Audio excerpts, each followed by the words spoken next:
I think we just helped a lot of parents.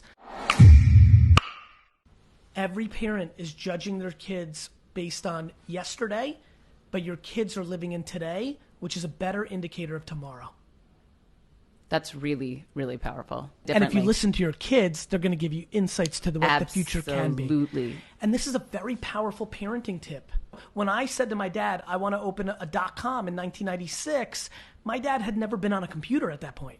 I'm being serious right now. Had never physically used a computer at that point. 1996. So he's, 43 years old and has never in his life used a computer. So for him to judge me deciding to launch a .com, I ended up being historically correct. I also luckily had an incredible father who at that point saw what I did in the liquor store from 14 to 21 and saw that I worked hard and I wasn't an idiot and I paid my dues, and he gave me my opportunity to do that. Right? A lot of kids go into their family business and expect their parents to let them do something, but they didn't put in the 7 years that I put in. Right. People are always like, Gary, how'd you convince your dad to let you do those radical things? By working my face off from 14 to 22 by the time I was 20. Nobody understood that.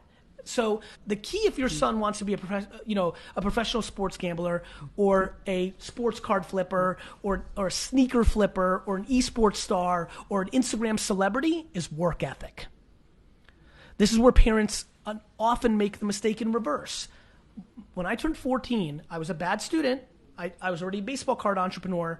My mom and dad looked at me and said, "You now work in the liquor store every day.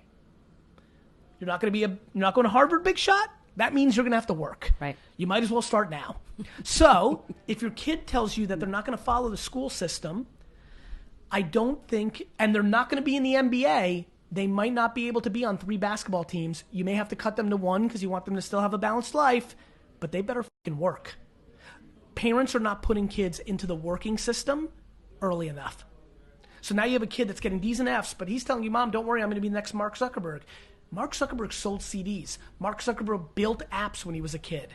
There's a second part of this conversation that's not being talked about. I've never talked about it. If you're going to let your kid be an entrepreneur and that's the path, I want that kid to actually work. So what job do you want these kids to get? Either a business that actually makes money that they're doing by themselves, that's fine.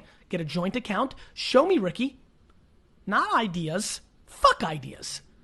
Execution. You got a business this summer? You're a DNF student going into 9th grade. Now we're going to high school. We've had a very adult conversation that you're not going to maybe go to college or you're not a great student. Okay, in between your summer from 8th to 9th grade, instead of slacking off and getting ready for high school, you either A, go work at Walmart so you can get dirt under your nails because that's the future of your life. Ooh, no kid wants to do that.